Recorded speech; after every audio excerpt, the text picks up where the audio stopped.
Olá, eu sou Ana Amélia Azevedo e você está sintonizado no TV TST, o programa que leva até a sua casa toda semana tudo que é notícia no Tribunal Superior do Trabalho. E a edição de hoje é especial. Chegamos ao TV TST de número 50 e para comemorar, vamos fazer uma viagem no tempo e conferir as principais conquistas do trabalhador brasileiro nos últimos 50 anos. É no quadro Memória, não perca! E tem mais! Profissão estagiário. Entrar no mercado de trabalho o quanto antes pode ser a porta para um futuro promissor. E saiba mais sobre o cargo de confiança. O TV TST de hoje está só começando, então não saia daí.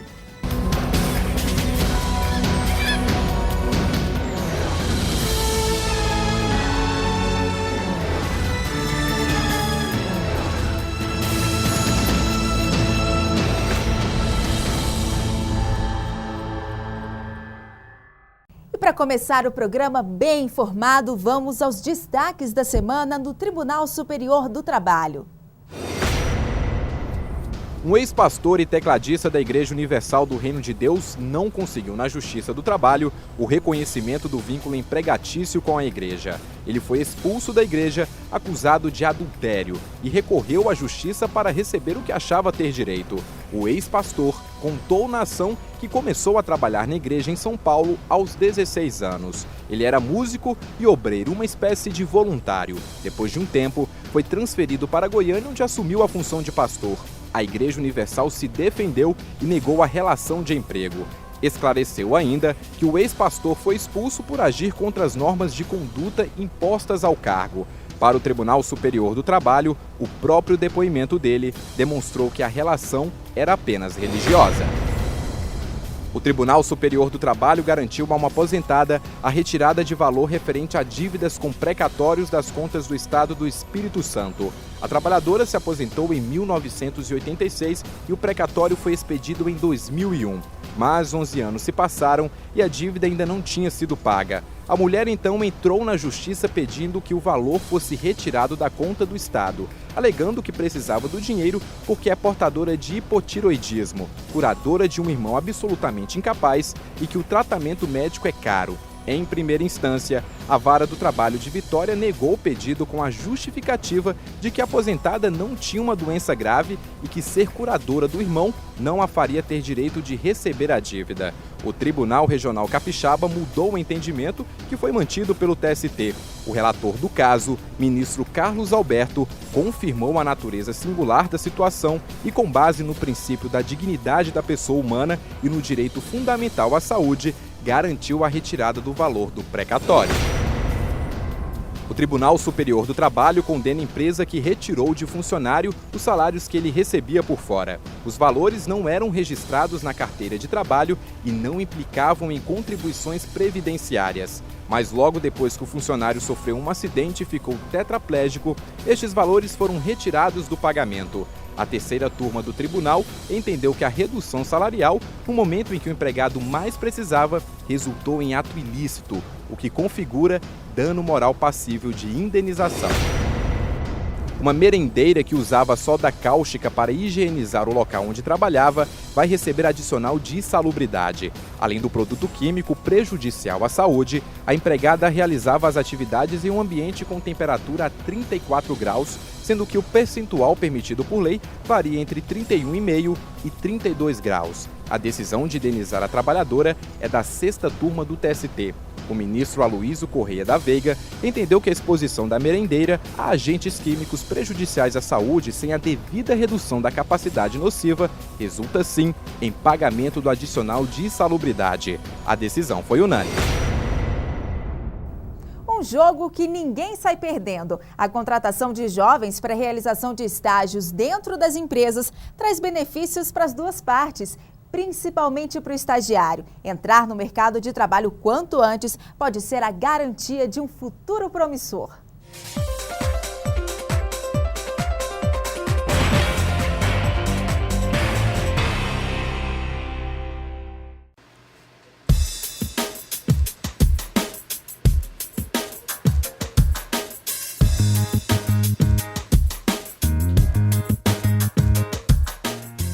Muita disposição e classificados nas mãos. Luciana está à procura de um estágio. No segundo semestre de Direito, ela não quer perder tempo. Eu acho que é importante, você tem a teoria dentro de sala e eu acho que a gente aprende mesmo na prática. E eu acho que, assim, dentro de um estágio é onde você tem um contato direto. E é isso mesmo. Para quem quer entrar para o mercado de trabalho o quanto antes, o estágio é a porta. Um processo de aprendizado indispensável. É neste período que o estudante tem o primeiro contato com a prática da profissão que escolheu, conhece as possibilidades e pode assim começar a traçar o seu futuro profissional.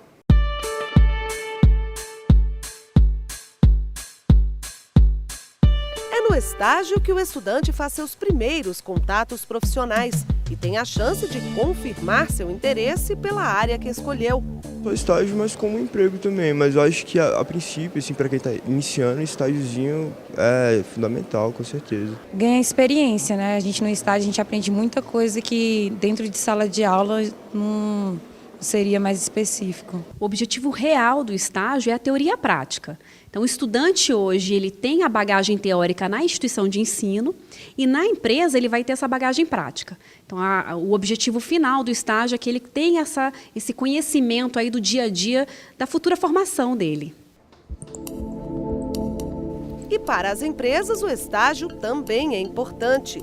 Permite a descoberta de novos talentos, é um eficiente sistema de recrutamento e seleção e contribui para a formação de futuros profissionais. Dados recentes da Associação Brasileira de Estágios mostram que há hoje no mercado de trabalho pelo menos 1 milhão de estagiários. Só este ano foram abertas 179 mil vagas para o ensino superior e superior de tecnologia no Brasil. E a expectativa é otimista. A tendência ela é de crescimento, as empresas a cada momento procuram mais o programa de estágio, porque elas percebem uma fonte de recrutamento e seleção. Vão ser os futuros funcionários da empresa, porque durante o programa de estágio ela tem a oportunidade de avaliar aquele estudante para o seu futuro funcionário. Então ela vai avaliar a questão de comportamento, atitude, pontualidade, trabalho em equipe, coisas bem subjetivas e que é possível a empresa avaliar durante o programa.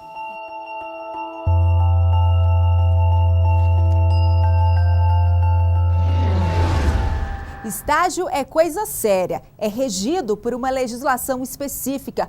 Mas o que acontece quando as regras não são cumpridas?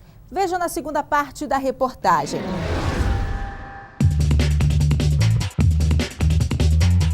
O estágio é coisa séria. A atividade é regulamentada pela Lei número 11.788 de 2008, que determina que, para ser estagiário, o estudante deve estar matriculado e frequentando curso superior, profissionalizante ou ensino médio. Deve ser assinado um termo de compromisso entre a instituição de ensino, o estudante e o responsável pelo estágio. As atividades desenvolvidas durante o estágio devem ser compatíveis com o que está previsto no documento. O tempo de estágio em uma mesma empresa é de no máximo 2 anos. E a jornada de trabalho deve ter no máximo 6 horas diárias, somando 30 horas semanais. Mas nem sempre as regras são cumpridas. A relação entre as empresas contratantes e estagiários costuma ser delicada. As ações na Justiça do Trabalho pedindo reconhecimento de vínculo empregatício são maioria e cada vez mais frequentes. Os pedidos de danos morais também aparecem no topo da lista que leva estagiários aos tribunais trabalhistas.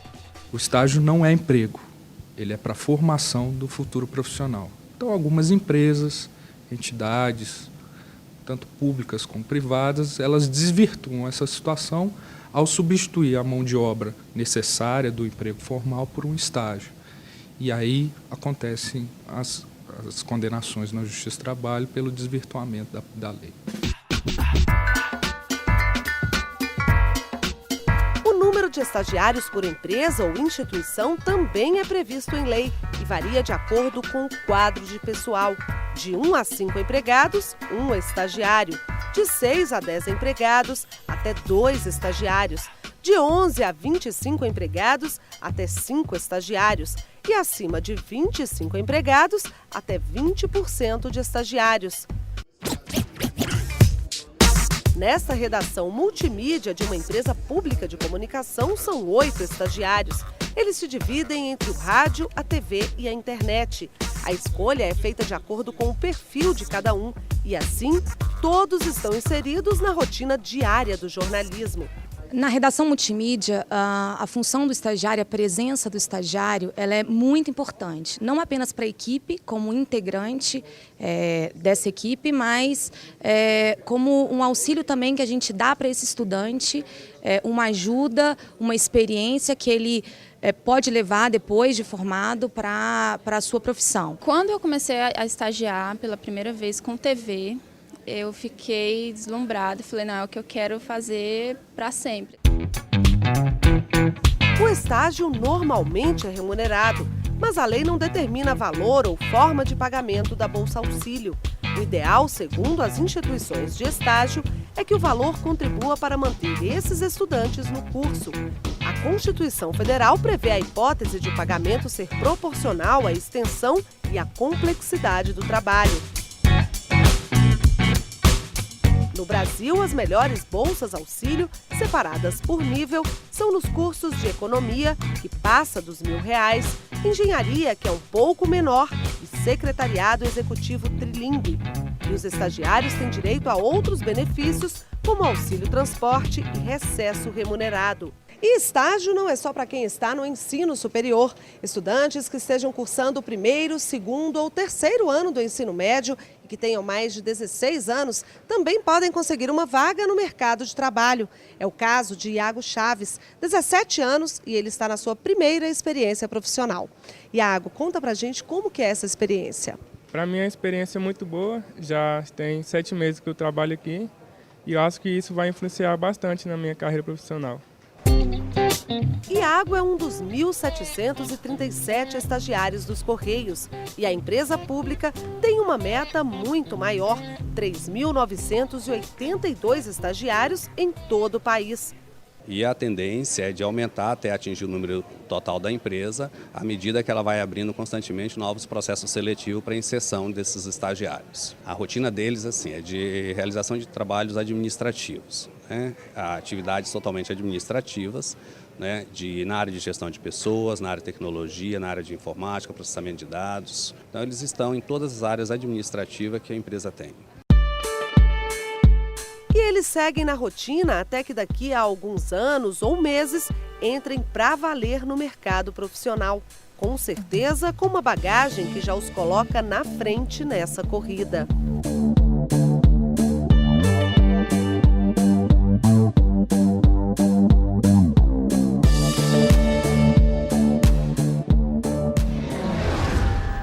De qualquer parte do país, você pode entrar em contato e tirar as dúvidas sobre a Justiça do Trabalho. O lugar é aqui. A Sônia Ribeiro, de Brasília, quer saber mais sobre cargo de confiança.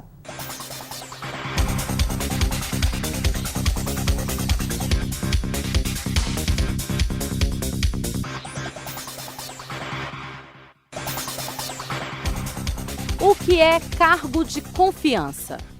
A legislação trabalhista não contempla especificamente uma definição de cargo de confiança. Contudo, se o empregado é chamado a exercer uma função que exige qualidades especiais, como a de gerente, chefe de seção ou outra qualquer envolvendo maior responsabilidade que a dos demais empregados, disse que ele ocupa cargo de confiança.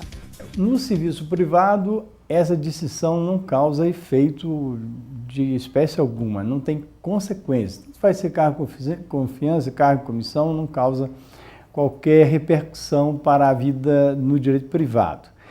Já no serviço público, sim. Há o cargo efetivo, todos os cargos têm de ser criados por lei e a lei tem de estabelecer as atribuições daquele cargo. O cargo efetivo só pode ser ocupado por servidor concursado, através do concurso público normal, e o cargo de comissão não, pode ser ocupado através de simples nomeação. Em compensação, também ele pode ser despedido de forma simples. Quem exerce cargo de confiança tem direito a horas extras? A consolidação das leis do trabalho, a CLT, afasta o direito ao recebimento de horas extras dos ocupantes de cargos de confiança, mas não impede que recebam em dobro os dias de descanso trabalhados e não compensados. No serviço privado, a ocupação de cargo de confiança, ou cargo em comissão, enfim, chefia, que é o que o serviço privado identifica, a Justiça tem estabelecido uma graduação. Dependendo da graduação, há trabalhadores que a Justiça não lhes reconhece qualquer jornada extraordinária. Aos demais, não. Os demais têm a jornada fixada pela Constituição de 44 horas. No serviço público, há sim o pagamento de horas extraordinárias, independente da função. O ocupante de cargo de confiança tem direito à estabilidade no serviço público. Não há estabilidade caso o indivíduo ocupante de cargo de confiança não seja servidor público estável. Não, a estabilidade é ocupada apenas ao servidor que preenche um cargo efetivo, ou seja, através do concurso público. Ele tem de ser concursado, tem de estar aprovado e tem que tomar posse. Após 3 anos, ele obtém estabilidade. O que são esses 3 anos? É o período do estágio probatório. A partir daí, ele tem estabilidade, prevista na Constituição.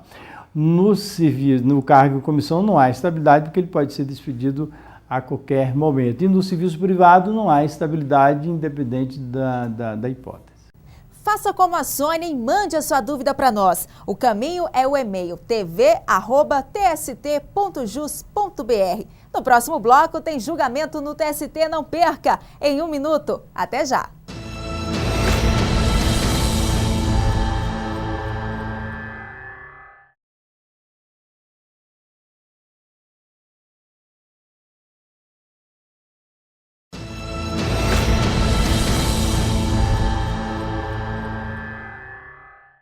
Acidente de trabalho é o assunto da súmula número 46 do TST.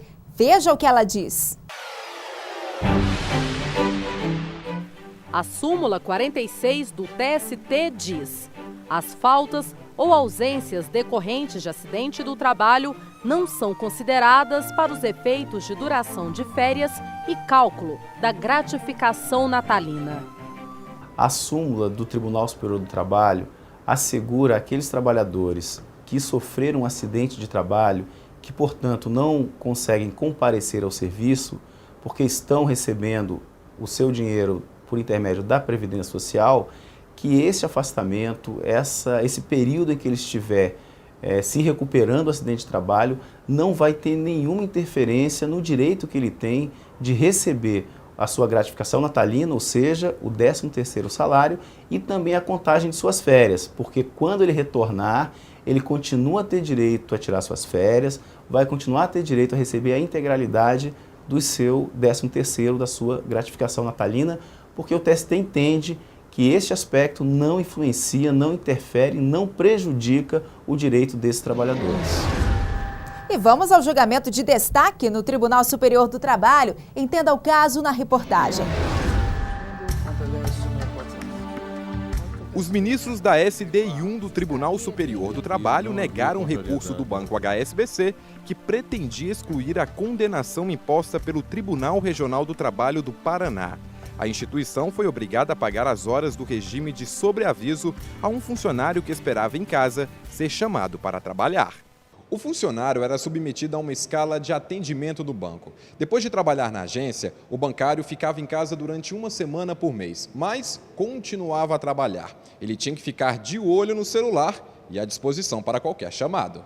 O HSBC se defendeu, disse que o uso do celular não caracteriza regime de sobreaviso. Mesmo assim, o Tribunal Regional do Trabalho do Paraná condenou o banco por entender que havia submissão do empregado, já que ele permanecia à disposição do banco fora do horário de expediente.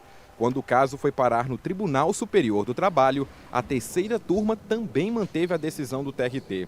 O Banco HSBC pediu então outra análise, mas os ministros da subseção de dissídios individuais acolheram o voto do ministro José Roberto Pimenta e concluíram que o funcionário permanecia sim à disposição para trabalhar para o banco, mesmo se o contato não fosse feito pela empresa.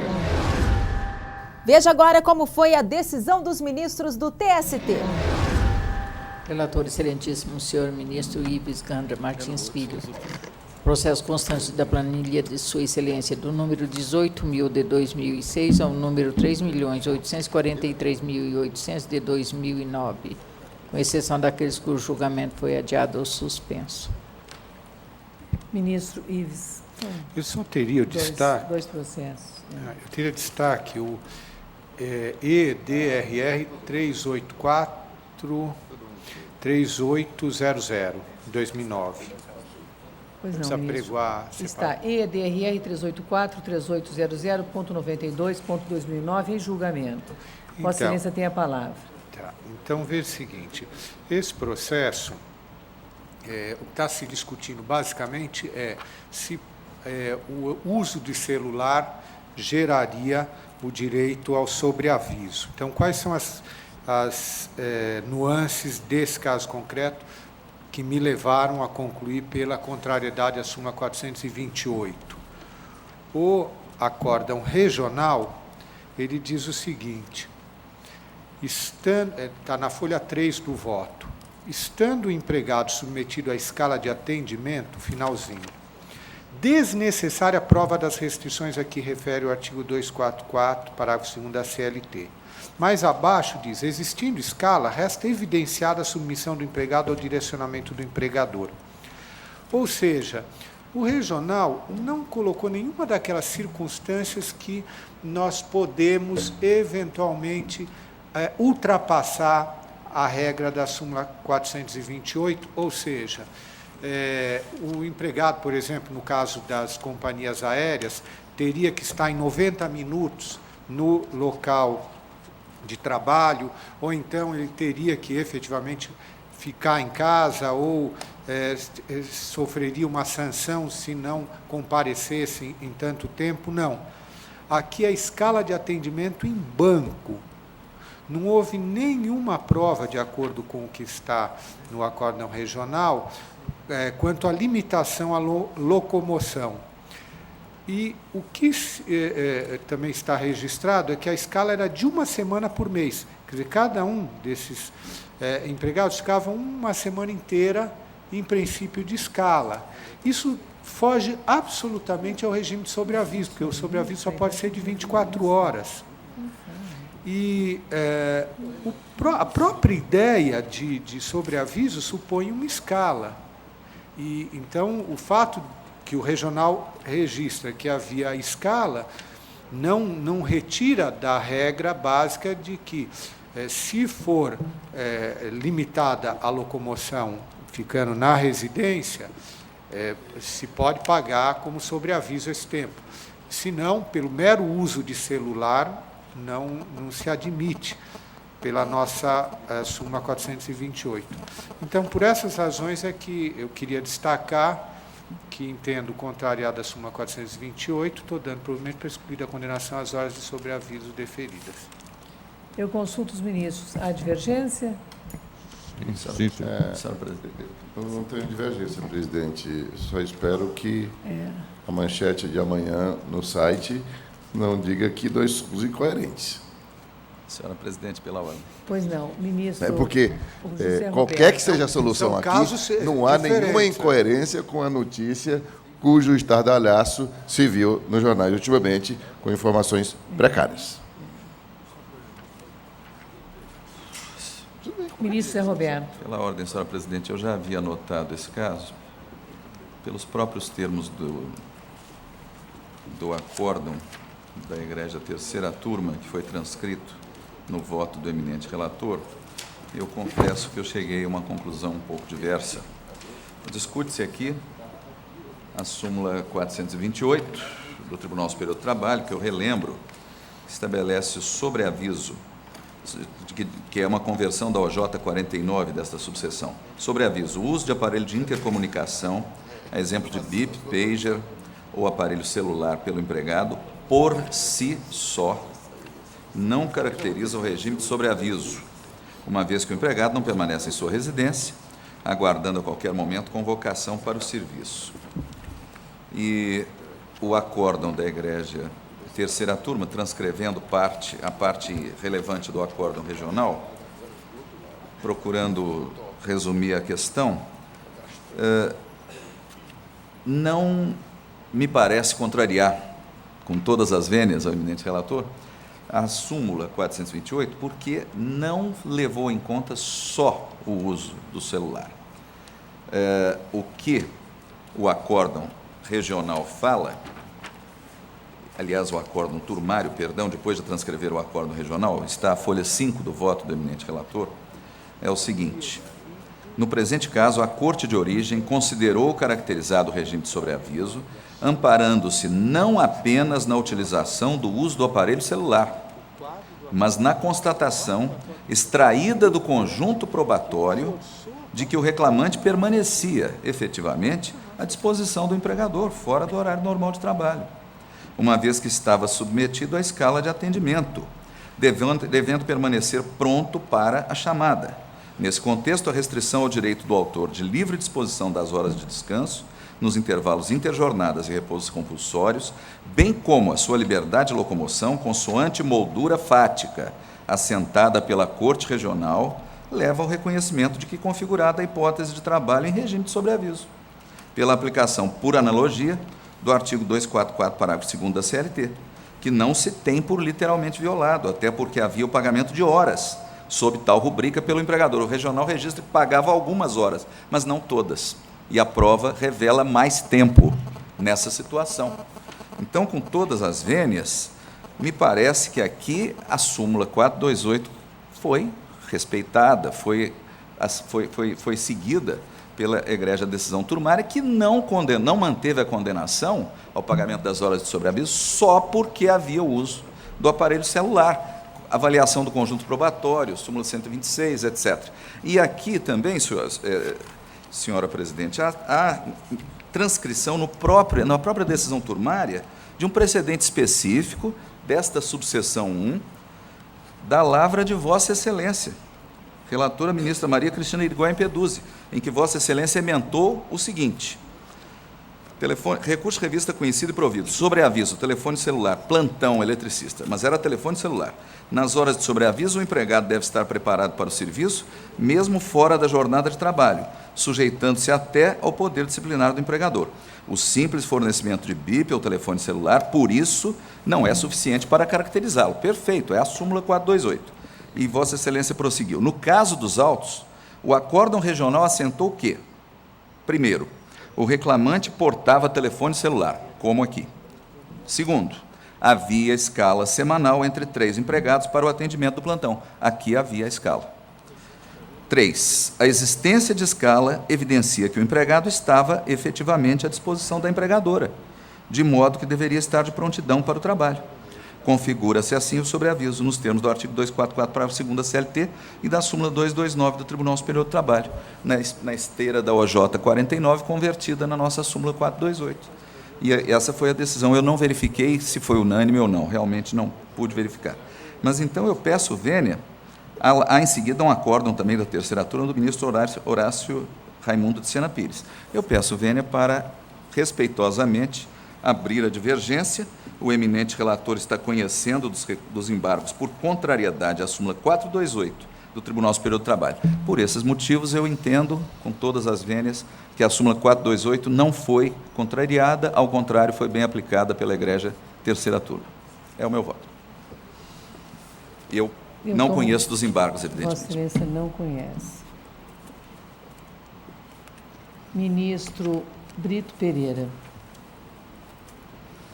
Senhora Presidente e seus ministros, a hipótese traz incontroverso a existência de escala. Caso típico inscrito no parágrafo 2º do artigo 244. Toda a jurisprudência em torno do sobreaviso gerou e gerou, em torno desse artigo 244, cujo pressuposto é a escala. A meu juízo, parece-me que a escala, por si só, gera a necessidade de se pagar o sobreaviso. É bem verdade que o eminente relator realça a anomalia nesta escala. Por isso, a meu juízo, entendeu que estaria contrariada a súmula 428, mas não sei se apreendi. Se dizer que o aparelho celular, o aparelho de intercomunicação, por si só, não gera o regime de sobreaviso, uma vez que o empregado pode permanecer em sua residência aguardando. Pode não permanecer. No caso, ainda que não permaneça. A meu juízo, ainda que não permaneça, mas ele está pré-avisado de que naquele período de 24 horas, 48 horas ou uma semana, como se vê, ele pode ser chamado a qualquer momento. Então, ele está vinculado àquele expediente e submetido à obrigação de atender, porque ele já está pré-avisado. A escala, eu peço a máxima vênia, o eminente ministro relator, acompanho a divergência, porque percebi aqui que é incontroversa a escala a que ele estava submetido. Peço a máxima vênia do ministro relator, com quem convirjo na maioria dos casos, mas aqui, data vênia, não vejo contrariedade ao verbete. Ministro Renato. Senhor presidente, serei muito breve. Nós estamos discutindo contrariedade à súmula 428, portanto, nos autoriza aí a tese do acórdão regional. O que diz o acórdão regional? Que o preposto admite que o autor ficava em sobreaviso, em média, 3 dias por mês. A confissão do preposto. O acórdão regional, ouvindo a prova, fixou em 7 dias por mês, em vez de 3 dias, de acordo com a confissão. E deferiu o quê? A diferença de horas de sobreaviso que não foram pagas. Aí havia, inclusive, pagamento sobre a rubrica HRSBEAV, quer dizer, horas extras de sobreaviso. A própria empresa estabeleceu o regime e pagava. Só que, segundo o preposto, pagava 3 dias por mês e a prova demonstrou 7 dias. De modo que eu peço vênia ao eminente relator, acompanhe a divergência. Vossa Excelência, então, não conhece. Não conhece. Ministro Aloísio. Senhora presidente, com esclarecimentos trazidos pelo ministro Renato, eu peço vênia ao ministro relator para acompanhar também a divergência, já que há confissão. Ministro Vieira de Mello. Com a divergência, data vênia. Ministro Alberto. Peço vênia ao relator, acompanho a divergência, presidente. Ministra Dora. Senhora presidente, em princípio, pelos fundamentos que estão aqui, eu vou acompanhar o relator, a divergência, mas eu fico questionando, basta dizer que ele ficava em escala? O que é escala? É dizer, olha, você, essa semana, pode ser chamado. É isso, a escala? É designação de alguém para atender, para ficar com o celular ligado e possivelmente ser chamado? Ou existe uma tabela em que se faz uma escala e, pelo que está me parecendo, as situações são similares. Mas aqui tem outros elementos que me levam a concluir que, se havia pagamento, realmente ele era designado com uma escala, porque existe diferença. Eu vejo que tem algumas empresas de eletricidade que fazem isso. Elas fixam o sobreaviso e pagam aquelas horas que eles ficaram de sobreaviso. Na verdade, eles buscam outras horas além daquilo que a empresa designava que era o sobreaviso. E aí entra a discussão de celular ou não. Mas aqui havia pagamento, por isso eu estou pedindo vênia ao relator e vou votar com a divergência. Mas a mim não me basta dizer que tem escala. Houve uma designação, vamos dizer assim. Ministro Augusto César. Senhora presidente, no dia 12 de abril de 2012, a SDI 1, por unanimidade, a relatora ministra Adelaide, ERR 5958700, dígito 68.2002.5.04.0900, entendeu que não havia contrariedade ao J49 da STI1, hoje súmula 428, quando a turma registrou, com base no conjunto fático delineado pela Corte Regional, que restou efetivamente caracterizado o regime de sobreaviso, não apenas em razão do uso de BIP, mas por considerar que o reclamante efetivamente ficava à disposição do empregador quando era escalado para os plantões. Eu penso que nós estamos tratando rigorosamente do mesmo assunto. Eu peço vênia ao relator para acompanhar a divergência. Eu também, considerando as especificidades do caso concreto, faço minhas as palavras da ministra Dora, peço vênia ao relator e não conheço os embargos. E proclamo que a sessão, por maioria, vencido o ministro relator, não conheceu dos embargos. Redator designado para o acórdão, o ministro José Roberto Pimenta, a quem serão entregues notas degravadas. Obrigado. Senhor presidente, juntada de voto vencido. Deferida juntada de voto vencido ao ministro relator.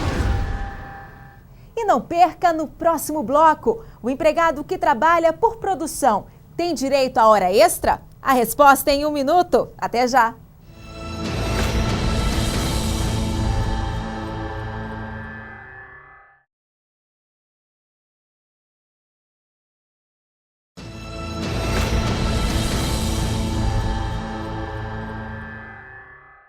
Nossa equipe foi às ruas tirar as dúvidas da população. Veja a pergunta da auxiliar administrativa Alzira Bezerra. E queria saber se quem trabalha com produção e for preciso fazer algumas encomendas para poder dar conta, tem direito à hora extra? Não. O empregado que trabalha por produção, ele não tem salário fixo. Eu estou só cogitando do empregado que tem o salário variável. Ele só recebe através de salário variável, não tem salário fixo. Agora, obviamente, o empregado tem um limite de horas a trabalhar. Se ele trabalha além das 8 horas normais, pelas horas trabalhadas além da 8ª, ele recebe o adicional correspondente às horas trabalhadas além da 8ª. De 11 a 14 de setembro, o Tribunal Superior do Trabalho realizou a 2ª semana do TST. Durante 5 dias, os ministros analisaram diversas propostas de alterações na jurisprudência do tribunal. E os resultados da 2ª semana do TST são tema da nossa entrevista de hoje.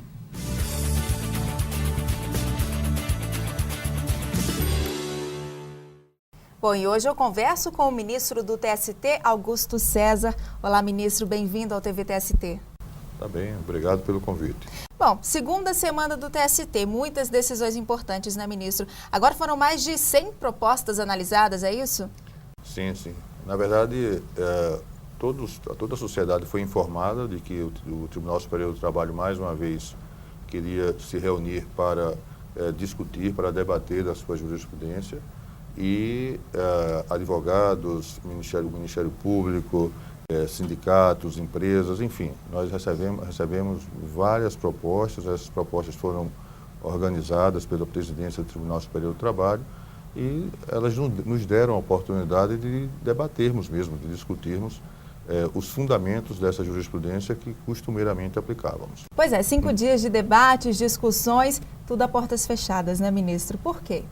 Sim, porque é um momento diferente no Tribunal Superior do Trabalho, tendo em vista que nós atuamos e devemos sempre atuar quando somos provocados mediante processo judicial. Nesses casos, a sociedade pede que nós reflitamos sobre esses temas, mas não há processos judiciais específicos. Em verdade, nós queremos debater determinados assuntos e nós queremos, na verdade, analisar para saber se aquilo que justificou tradicionalmente alguma jurisprudência, vale dizer, alguns verbetes de súmulas, de orientações jurisprudenciais, se permanecem no sistema jurídico, se o ordenamento jurídico ainda preserva esses fundamentos. Isso significa dizer a reflexão sobre a jurisprudência, e quem diz a jurisprudência, de fato, são os magistrados. É por isso que a reunião é apenas entre os magistrados. Não faria sentido que nós autorizássemos, consentíssemos que a atividade jurisdicional fosse compartilhada. Então, só por isso que a reunião precisa mesmo ser a portas fechadas. Pois é, nessa reunião a gente teve a edição aí de novas súmulas. Se eu não me engano, foram 8 súmulas que chegaram aí no tribunal. Agora, o que a gente pode destacar de mais importante? A gente tem uma que eu acho que tem grande impacto para a vida do empregado, que é a que trata da dispensa discriminatória. O que diz esse verbete? Em verdade, o verbete diz que se presume discriminatória a dispensa do empregado que está acometido de doença grave ou doença que pode gerar algum preconceito ou estigma social. Qual é a preocupação do Tribunal Superior do Trabalho? Na verdade, nós estamos alinhando, nós estamos afinando a nossa jurisprudência a modo de pensar que já não é só nosso, mas é também o modo de pensar prevalente na comunidade europeia, em vários países, em que se diz que toda vez em que os direitos da personalidade, né, aqueles direitos que são inerentes à pessoa humana, de algum modo eles são vulnerados, eles são violados, é necessário que você não imponha à vítima dessa lesão um ônus de provar que ele não conseguiria realizar. Então, nesses casos em que o empregado é dispensado nessas circunstâncias, o que esse novo verbete da jurisprudência está a dizer é que se presume que essa dispensa é uma dispensa discriminatória, é uma dispensa que resulta da má compreensão desse empregador sobre a inexistência de razões que justificariam a despedida, um ato tão drástico na vida do trabalhador que, de alguma forma, contamina a sua fonte, a sua provisão de meios de subsistência para a sua família também, etc. Então, o mais importante nesse verbete é a afirmação de que se presume, o que não significa dizer que há irresponsabilidade objetiva, responsabilidade sem culpa. Não, o empregador pode fazer a prova de que o motivo que o levou a essa dispensa é outro, é de outra natureza. Mas, em não se realizando essa prova, a dispensa é presumidamente discriminatória. Bom, a gente teve novidade também aí com relação ao regime de sobreaviso. Ficou bem interessante a edição dessa súmula, né? Havia aparentemente uma questão mal resolvida. Por quê? Porque o fato de um empregado ele ser acionado por meio de celular, que é o meio telemático hoje mais usado, não significava dizer necessariamente que ele estava em regime de sobreaviso. E a antiga OJ, Orientação Jurisprudencial 49, ou a súmula 428, em que ela se converteu, já diziam isso. Mas a questão era, quando o trabalhador ficava em regime de plantão, ficava em escala, cumprindo escala, ele estava obrigado, portanto, a usar o telefone celular e a qualquer momento ser chamado. Isso significava dizer que ele não era livre para usufruir do seu tempo de lazer, que é um direito fundamental, assegurado no texto constitucional. Ele não era livre para ter um sono tranquilo, porque a qualquer momento ele poderia ser chamado, desde que ele estivesse na hora da sua escala, né, no seu regime de plantão.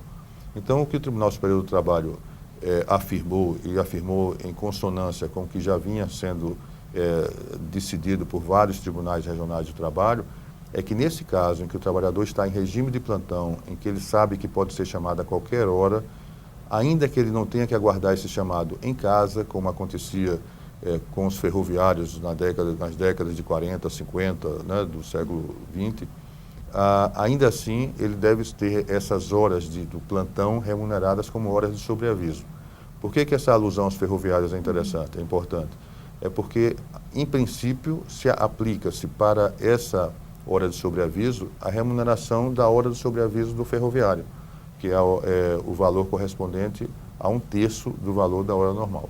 Agora, na prática, no dia a dia lá do empregado, do empregador, o que vai mudar a partir da edição desse verbete? Amanhã, como é que vai ficar na empresa? O empregador vai ter que se reorganizar, né? Como é que vai ficar a situação? Eu já vi até algumas entrevistas na televisão em que os empregadores se mostravam conscientes dessa necessidade de reorganização. Por quê? Porque não é mesmo justo, não é mesmo adequado que se mantenha esse trabalhador obrigado ao uso desse celular, o que é uma prestação, é um ônus para esse trabalhador, que de alguma forma compromete a sua convivência social, familiar, etc. sem uma contrapartida. Então, o que as empresas precisam perceber, então, é que se elas mantêm esse trabalhador nesse regime de sobreaviso, vale dizer, nesse regime, usando uma expressão que não é nossa, mas stand-by, a qualquer momento eles sabem que vão ser acionados para prestar trabalho, esse tempo em que eles permanecem aguardando vai ser remunerado à razão de 1/3 do valor da hora normal. A gente pode dizer quem se beneficiou mais com a edição dessa súmula, se é empregado ou empregador? Eu penso que ganha o empregador, porque tem uma referência mais clara a respeito da posição da jurisprudência trabalhista, e ganha o empregado porque sabe que não vai ter uma noite intranquila, né? Não vai ter esse tempo em que ele não poderia sair da sua cidade, ele não poderia ir para um local de lazer, como eu falei, sem aquela sensação de que a qualquer momento seria acionado para trabalhar. Eu acho que ganham todos, né? Pacifica-se um conflito social. Tá certo. Agora, o que mais que a gente pode destacar de novidade, de novas súmulas que o tribunal propôs agora? Havia uma posição que, em verdade, era sobretudo oriunda do Supremo Tribunal Federal, no sentido de que as gestantes, né, as mulheres gestantes, as empregadas gestantes, elas teriam estabilidade até o 5º mês após o parto, mesmo quando o contrato fosse contrato por tempo determinado. E a mesma compreensão era a do Tribunal Superior do Trabalho em relação ao empregado acidentado. O empregado que sofre acidente de trabalho, ele tem estabilidade desde quando ele recebe alta, acessa o benefício previdenciário, auxílio-doença, e por 1 ano. Principalmente quando se trata de contrato de experiência, embora o Supremo Tribunal Federal não restringisse a esse caso. Porque o contrato de experiência, em rigor, ele é um contrato que pressupõe um tempo indefinido, um tempo indeterminado, né? Então, um contrato por tempo indeterminado com uma cláusula que prevê um período de prova, um período de experiência. Quando ele é celebrado de boa-fé, empregado e empregador querem que esse contrato dure por todo o tempo, mas querem também esse direito de submeter um ao outro a um período de prova ao início do contrato. Então, se trata de um contrato dessa natureza, não é justo que o empregado sofra um acidente de trabalho e esse termo final do contrato prevaleça em detrimento de toda a proteção trabalhista, previdenciária e a própria estabilidade que se assegura ao empregado nessas condições. Agora, alguns itens de súmulas já existentes foram alterados, como a que trata, por exemplo, da questão do adicional de insalubridade. Por que o tribunal sentiu necessidade de fazer essa alteração e o que foi alterado? Me parece que aí 2 súmulas seriam interessantíssimas, né? A primeira delas é essa exatamente, era uma orientação jurisprudencial, se não me engano, 173, que dizia que a radiação solar, né, apesar de toda a sociedade saber dos males que a radiação solar causa, a radiação solar não era um agente insalubre porque falta uma norma regulamentadora do Ministério do Trabalho afirmando isso. O que foi que, de algum tempo, passou a aparecer muito em processo judicial? Eram peritos, sobretudo na colheita da cana, que percebiam que, independentemente da radiação solar, o agente calor, a carga solar, era extremamente danosa a esse trabalhador. E esse agente calor era suficiente para caracterizar esse direito ao adicional de insalubridade, porque aí sim haveria uma norma regulamentadora do Ministério do Trabalho. Me parece também que uma súmula que foi alterada e que tem uma importância muito grande, eu tenho ouvido uma resposta muito positiva a respeito dela, é a súmula 277, que trata da ultratividade da norma coletiva. Parece uma expressão um pouco complicada, mas é simples compreender. Quando empregados e empregadores, muitas vezes por seus sindicatos, especialmente os empregados, vão para a negociação coletiva, chega a database, etc., o que se dizia antes é que aqueles direitos assegurados na convenção coletiva anterior, né, eles não prevaleceriam a não ser que eles fossem renovados na nova convenção coletiva.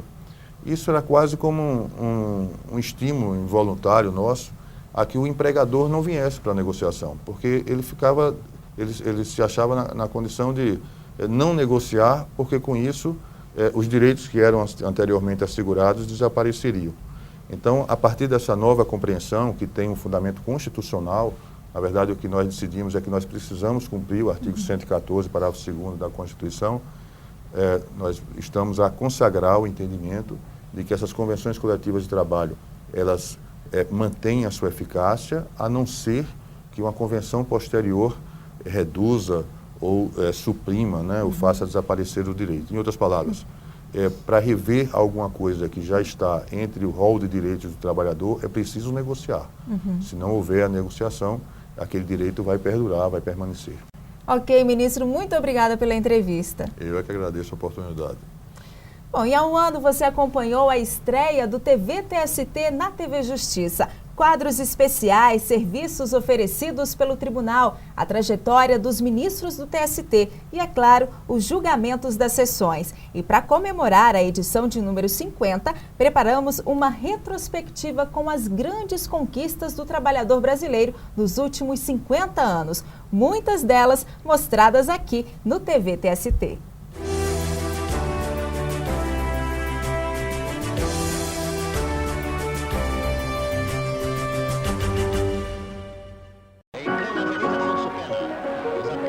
Getúlio Vargas chegou ao poder pela Revolução de 1930 e, a partir daí, a sociedade brasileira viveu importantes mudanças.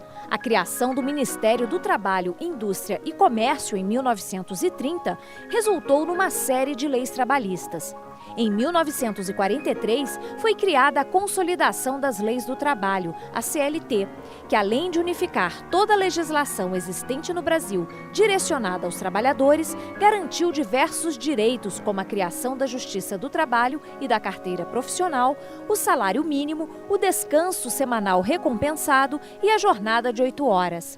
Dessa forma, a CLT regulamentou as relações trabalhistas, registrando conquistas importantes na vida dos trabalhadores. Uma delas foi a instituição do salário mínimo em 1936, que determinou um piso para o trabalho realizado que antes era determinado pelo próprio empregador, de acordo com o valor que ele entendia ser justo. O salário mínimo foi regulamentado pela Lei nº 185 de janeiro de 1936. O Decreto-Lei nº 2162, de 1º de maio de 1940, fixou os valores do salário e foi nesse ano que ele passou a vigorar. Os primeiros reajustes só ocorreram nos meses de julho e dezembro de 1943. Depois foram 8 anos sem reajuste. O salário mínimo também é uma grande conquista, porque o que temos? É o mínimo que você tem que pagar para uma pessoa para que ela trabalhe e ela possa honrar com os custos de moradia, alimentação, lazer e educação. Em agosto de 1965, o 13º é decretado com a Lei 4.749 e os trabalhadores ganham mais uma reivindicação que nasceu da chamada gratificação de Natal. Desde aquela época, o benefício é pago pelo empregador em 2 parcelas até o dia 20 de dezembro e sua base de cálculo corresponde proporcionalmente aos meses trabalhados. Só não tem direito ao 13º salário o trabalhador que for dispensado por justa causa. E os descontos como FGTS, Imposto de Renda e INSS seguem a mesma tabela que os demais salários. Alguns empregadores pagavam por deliberação, por vontade própria, até como um bônus, um salário no final do ano, que inicialmente chamou-se de gratificação natalina, que se transforma no 13º salário. E aí temos uma legislação que isso não é mais facultativo, passa a ser obrigatório o pagamento do 13º salário. Em 1966, entra em vigor a Lei 5.107, que garante aos trabalhadores o Fundo de Garantia por Tempo de Serviço, que funciona como uma poupança, que pode ser sacada em situações diversas da vida do trabalhador, ou mesmo para a compra da casa própria. A lei do FGTS determina que todos os empregadores depositem até o 7º dia do mês, em conta bancária vinculada, 8% da remuneração paga ou devida do mês anterior a cada trabalhador, incluídos valores de comissões, gorjetas, gratificações e 13º salário. Na demissão sem justa causa, o empregador deverá depositar na conta vinculada do trabalhador uma indenização de 40%, calculada sobre o total dos depósitos realizados durante o contrato de trabalho, devidamente corrigidos. O FGTS pode ser usado em casos de aposentadoria, falecimento, compra da casa própria ou em casos de portadores do HIV e câncer. No início era uma opção que o empregado fazia, olha, eu quero que meu contrato seja regido pelo fundo de garantia. E o fundo de garantia se transforma numa verdadeira poupança. Cada mês, um percentual do salário do empregado é recolhido para a conta do FGTS.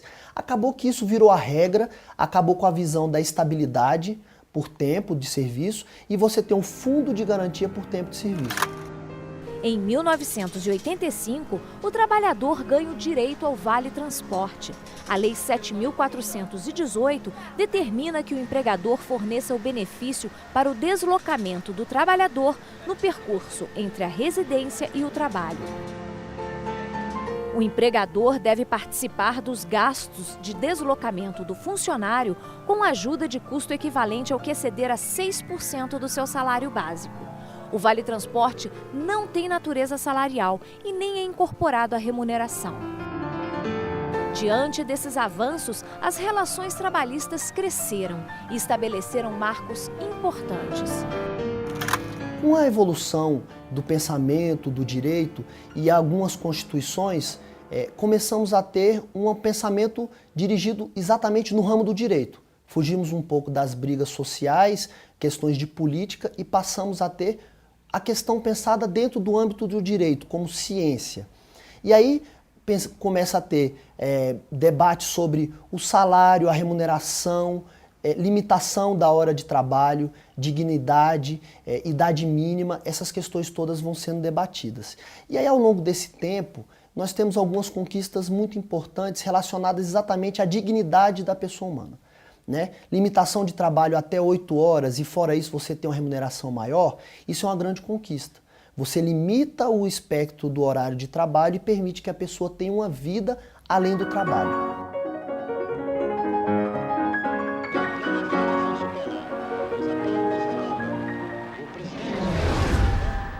O TV TST termina aqui, mas você pode continuar ligado nas notícias do Tribunal Superior do Trabalho pelo Twitter, Facebook, YouTube e em tempo real pelo site tst.jus.br.